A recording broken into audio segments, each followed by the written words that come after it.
ನಮಸ್ಕಾರ ಕರ್ನಾಟಕ. ಮಾರ್ಚ್ 7ರಂದು ಮುಖ್ಯಮಂತ್ರಿ ಸಿದ್ದರಾಮಯ್ಯನವರು ತಮ್ಮ ದಾಖಲೆಯ 17ನೇ ಬಜೆಟ್ ಮಂಡಿಸಿದರು. ಇಡೀ ರಾಜ್ಯದ ಯಾವ ಜಿಲ್ಲೆಯ ಯಾವ ಪ್ರಮುಖ ಯೋಜನೆಗಳಿಗೆ ಬಜೆಟ್ ಮೂಲಕ ಅನುದಾನ ನೀಡಲಾಗಿದೆ ಎಂಬ ಪಕ್ಷಿನೋಟ ಇಲ್ಲಿದೆ. ಕರ್ನಾಟಕದ ಅಭಿವೃದ್ಧಿಯ ಎಂಜಿನ್ ಆಗಿರುವ ಬೆಂಗಳೂರಿನಿಂದಲೇ ವಿಡಿಯೋನ ಶುರು ಮಾಡೋಣ. ರಾಜಧಾನಿಯ ಸರ್ವತೋಮುಖ ಪ್ರಗತಿಗೆ ಸರ್ಕಾರ ವಾರ್ಷಿಕ ಅನುದಾನವನ್ನು 3,000 ಕೋಟಿಯಿಂದ ಬರೋಬ್ಬರಿ 7,000 ಕೋಟಿಗೆ ಏರಿಸುವ ಮೂಲಕ ದೊಡ್ಡ ಕೊಡುಗೆ ನೀಡಿದೆ.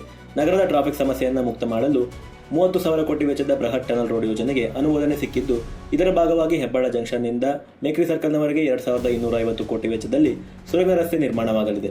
ಇನ್ನು ನೀರಿನ ಸಮಸ್ಯೆಯನ್ನು ನೀಗಿಸಲು 6,939 ಕೋಟಿ ವೆಚ್ಚದಲ್ಲಿ ಕಾವೇರಿ 6ನೇ ಹಂತದ ಯೋಜನೆಯಡಿಯಲ್ಲಿ ಹೆಚ್ಚುವರಿ 6 ಟಿಎಂಸಿ ನೀರು ಪೂರೈಕೆ ಮಾಡಲು ಸರ್ಕಾರ ಮುಂದಾಗಿದೆ.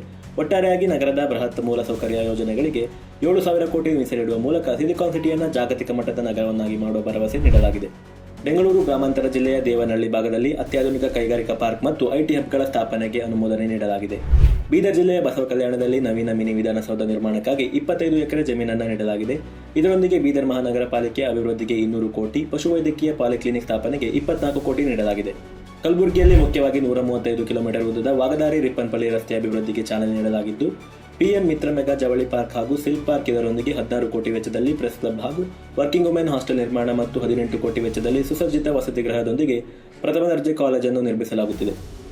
ವಿಜಯಪುರ ಜಿಲ್ಲೆಯಲ್ಲಿ ಹೊಸ ಸರ್ಕಾರಿ ವೈದ್ಯಕೀಯ ಕಾಲೇಜು ಸ್ಥಾಪನೆಗೆ ಡಿಪಿಆರ್ ಸಿದ್ಧಪಡಿಸಲಾಗುತ್ತಿದೆ. ಇದರೊಂದಿಗೆ ಜವಳಿ ಮತ್ತು ಕೈಮಗ್ಗ ವಿನ್ಯಾಸ ಕೇಂದ್ರದ ಸ್ಥಾಪನೆ, ಮುದ್ದೇಬಿಹಾಳದಲ್ಲಿ 2 ಕೋಟಿ ವೆಚ್ಚದ ತಾಲೂಕು ಕ್ರೀಡಾಂಗಣ ಮತ್ತು ತೆಲಗಿ ವಿಜ್ಞಾನ ಕೇಂದ್ರದ ನವೀಕರಣಕ್ಕೆ ಆದ್ಯತೆ ನೀಡಲಾಗುತ್ತಿದೆ. ಯಾದಗಿರಿ ಜಿಲ್ಲೆಯ ಜನತೆಗೆ ಆರೋಗ್ಯ ಮತ್ತು ರೈತರ ಹಿತದೃಷ್ಟಿಯಿಂದ ಸರ್ಕಾರ ಮಹತ್ವದ ಕೊಡುಗೆಯನ್ನು ನೀಡಿದೆ.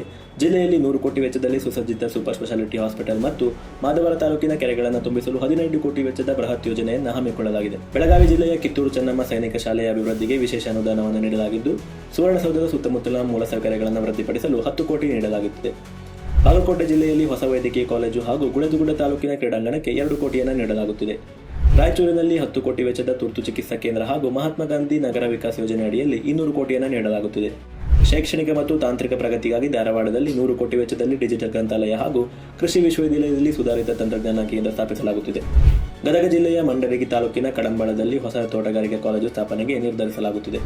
ಕೊಪ್ಪಳದ ಅಂಜನಾದ್ರಿ ಬೆಟ್ಟದ ಸಮಗ್ರ ಅಭಿವೃದ್ಧಿಗೆ 100 ಕೋಟಿ ಮೊತ್ತದ ಬೃಹತ್ ಯೋಜನೆ ರೂಪಿಸಲಾಗಿದ್ದು, ಮುನಿರಾಬಾದ್ನಲ್ಲಿ ಕ್ಯಾನ್ಸರ್ ಆಸ್ಪತ್ರೆಯ ಸ್ಥಾಪನೆಗೆ ಚಾಲನೆ ನೀಡಲಾಗಿದೆ.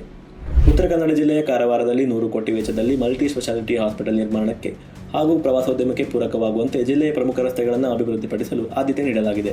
ಹಾವೇರಿಯಲ್ಲಿ ರೇಷ್ಮೆ ಉದ್ದಿಮೆಯನ್ನು ಬಲಪಡಿಸಲು ಸಿಲ್ಕ್ ಪಾರ್ಕ್ ಸ್ಥಾಪನೆ ಹಾಗೂ ಜನಪದ ವಿಶ್ವವಿದ್ಯಾಲಯದ ಅಭಿವೃದ್ಧಿಗೆ ವಿಶೇಷ ಅನುದಾನ ನೀಡಲಾಗಿದೆ. ವಿಜಯನಗರ ಜಿಲ್ಲೆಯ ಹೆಮ್ಮೆಯ ಹಂಪಿ ಪ್ರವಾಸೋದ್ಯಮದ ಅಭಿವೃದ್ಧಿಗೆ ವಿಶೇಷ ಬೂಸ್ಟ್ ನೀಡಲಾಗಿದೆ.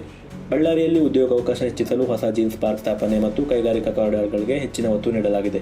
ಶಿವಮೊಗ್ಗ ಜಿಲ್ಲೆಯ ವಿಮಾನ ನಿಲ್ದಾಣದ ಸುತ್ತಮುತ್ತಲಿನ ಕೈಗಾರಿಕಾ ವಲಯಗಳು ಅಭಿವೃದ್ಧಿ ಹಾಗೂ ಹೊಸದಾಗಿ ಆಯುಷ್ ಆಸ್ಪತ್ರೆ ಸ್ಥಾಪನೆಗೆ ಚಾಲನೆ ನೀಡಲಾಗಿದೆ. ದಾವಣಗೆರೆಯಲ್ಲಿ ಹೈಟೆಕ್ ಮಾರುಕಟ್ಟೆ ಸ್ಥಾಪನೆ ಮತ್ತು ಸ್ಮಾರ್ಟ್ ಸಿಟಿ ಯೋಜನೆಗಳ ಅನುಷ್ಠಾನಕ್ಕೆ ವೇಗ ನೀಡಲಾಗುತ್ತಿದೆ. ನಗರದ ರಸ್ತೆಗಳ ಅಭಿವೃದ್ಧಿಗೆ 50 ಕೋಟಿ ಮೀಸಲಿಡುವ ಮೂಲಕ ಸುಗಮ ಸಂಚಾರಕ್ಕೆ ಅನುವು ಮಾಡಿಕೊಡಲಾಗಿದೆ.